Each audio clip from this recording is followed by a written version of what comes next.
Hey, good morning. This is the June garden tour. I'm going to start on the front yard here. It's been raining constantly for the last couple of days. I'm walking around with a big umbrella, so occasionally the camera might jolt out a bit, and I apologize, and that's just because I'm trying to walk with an umbrella and also give you the tour. I'm starting out this year or this month to let you know that the garden is still in a state of progress. We lost a big tree last year or earlier this year, and it has delayed us from getting forward on a whole lot of things. But I'm going to take you through and I'm going to show you what's blooming right now at the end of June, and I'm going to show you the progress that we've made and also the things that we still need to work on. So it's the end of peony season. It's been glorious. We've had some really lovely displays. This baby, of course, was looking good. The rain comes, seems to always time it so that the rain comes just as they're looking good. You can bring those flowers inside and put them in the fridge, and they will last a lot longer. Next month when you tune in, you'll get to see this Tough Stuff mountain hydrangea. It has bright pink flowers. And right now you can see that the black leaf elderberry is blooming, as is the clematis over there on the wall. Got lots of nice contrast working here. We also have some fantastic weeds growing. But that's the story. That's the way that nature likes to give you some beautiful things to look at and some things that need to be fixed. I did want to show you these flowers here. These all self-seed. This one here has a beautiful tail on it. Let's see if I can focus that for you. And it just is really quite lovely. Sorry, it just won't focus, but give you an idea. That is the same flower, sorry about the speed there, as this one here. And they both self-seeded themselves, and they're just very pretty. I never know what they're going to look like. Sometimes they're white, sometimes they're pink, sometimes they're purple. It's just a really pretty thing. Years ago, I just put that up there, and it really makes our gate look nice. Just going to walk through it. Here's our little vegetable area. We have some tomatoes growing. Sorry, hold on. Umbrella caught. Sorry about that, folks. Tomatoes, beans, dill, kale, eggplant, and the nursery of all of the succulents. Look at them. Unfortunately, they were just under 3 inches of water because the rain was just so intense, and I had to move them up into there even though I wasn't ready yet. Lots of babies here. It's going to be nice. And I've got my lettuces, more babies, more tomatoes, and these are all from the trees that I'm going to show you, these big pots. So we're going to come around. As you can see, the work, it's a garden in progress. Umbrella.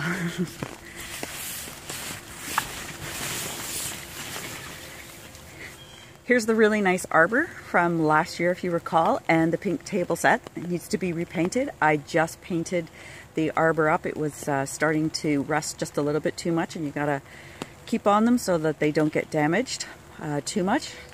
Here is the contrasting colors of the Japanese maple, as well as the lamb's ears, which have all fallen over in the rain. They'll all righten themselves. Goodness me, folks, we need rain, something fierce. I think it's been almost a month since we had rain, so we're happy that we've just had like almost 4 inches of rain in the last 48 hours. Sometimes you ask for something and you get it, and you just have to be willing to receive. You can see that the trees are actually showing lots of signs of despair because of the dryness. Tons of leaves already on the ground, and this is what we need. You can see all of the actual little discs, or cookies as they call them, from our English walnut that fell. These can be used later on. I'll be making some cutting boards out of them. I'm going to make some centerpieces and also some nice little coffee table mug holders. Still have the lights sitting around. I'm going to be recycling these lights. They are actually Christmas lights. It's hard to find clear white bulbs now. And I have the big strings of the colored ones, and I'm going to replace them all so I can put them back out in my yard here again.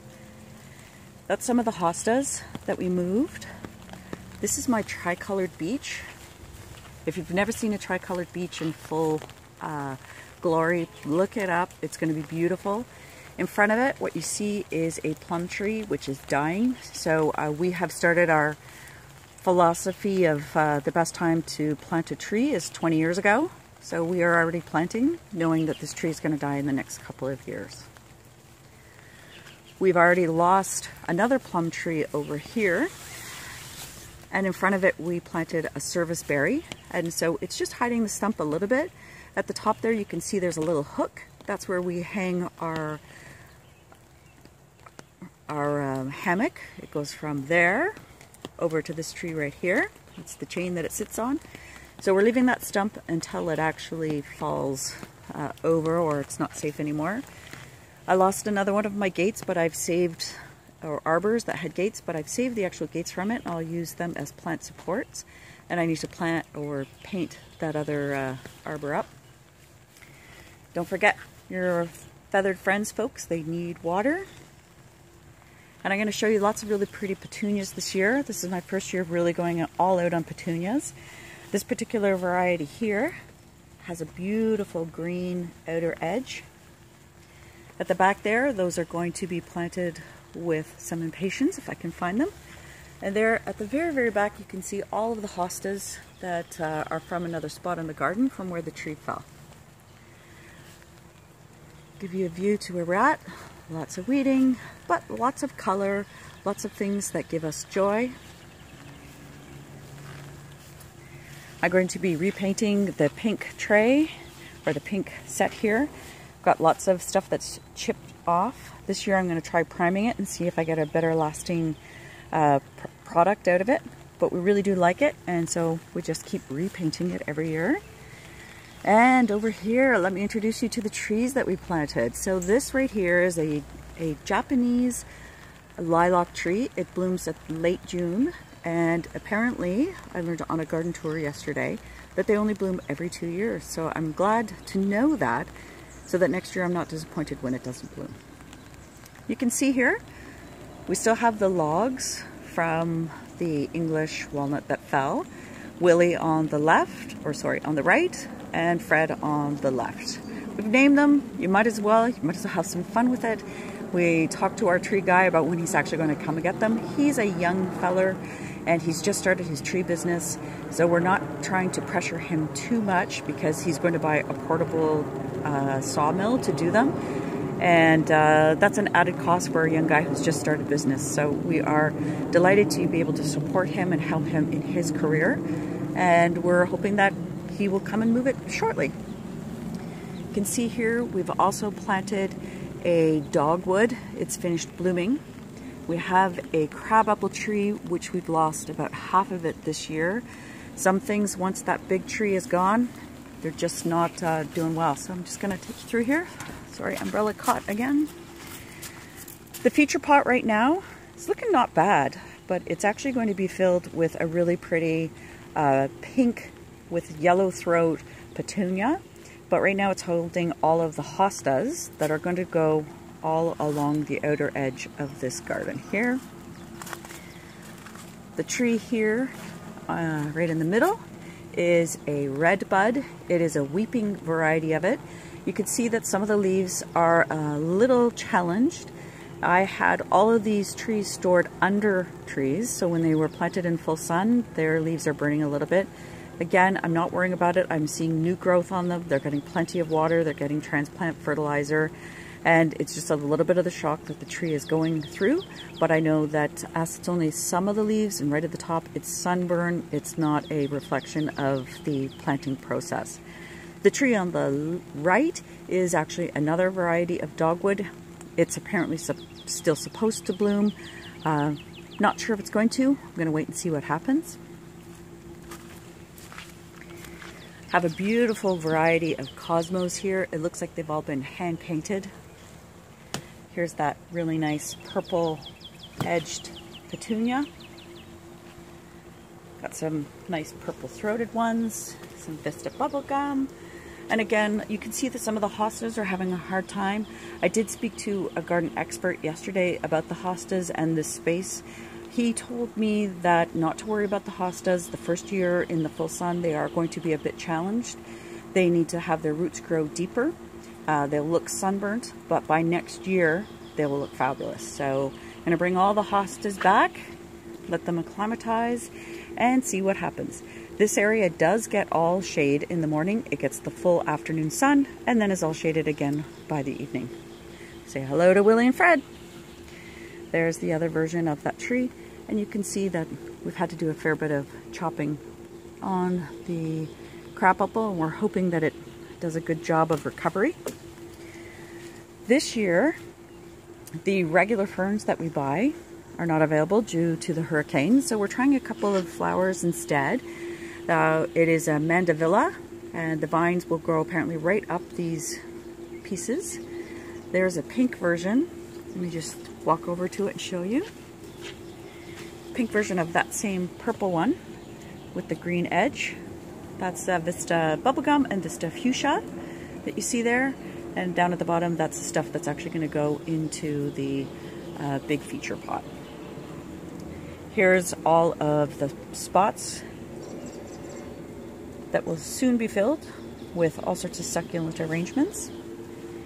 And then over here by the fountain, we have another new plant that we're trying out this year. If you watch Garden Answer, she has a video where she talks about King Tut grass. This one here is called Baby Tut. It will grow about 18 to 24 inches, and it's going to be, I think, really lovely in this spot. And then just finishing off, we do have our herb tower planted up. We have everything from cilantro and lemon verbena and basil and thyme, tarragon, some purple basil, and also some sage, and of course some different types of mint. So this is this month's tour. Sorry that it's been in the rain and with an umbrella, but that's the way nature delivers it this month. Hopefully next month, Will and Fred, although we enjoy your company, you will be on your way, and I'll have finished up this garden over here, and it'll look nice and complete. But I wanted to show you the progress so that you can always see that a garden is always a work in progress. No garden is ever perfect. When you go on a garden tour, it is perfect, usually, because the garden tours that you go to usually have every friend and family gathered together to try to make it look as lovely as it could be. But for YouTube, what you're getting is a version of my garden month by month, and I hope that you're enjoying them. I'm trying to be stiller with the camera and holding it for longer so that I don't make you dizzy. I do apologize that I'm still not perfect at it, nor do I ever expect to be perfect, because what I'm trying to do most importantly is to get a look at the garden and to be able to share it where it is each and every month. The one thing I did want to show to you is now that the tree is gone, we've been able to see all the skylines, and we've not been able to see that for years, so it's quite a beautiful thing. We feel that our yard has really started to look rather park-like, and it brings us great amount of joy, and I hope that you're enjoying seeing its changing landscape year over year. Again, if you did want to see what the yard looked like last year, go to the Spring Garden Tour 2017 on my channel, and you can see where it was, to know that every time you lose a tree, it's a new beginning, it's a new ideas that can come forward, and as you're seeing here, new trees. Take care, everyone. We'll see you next month.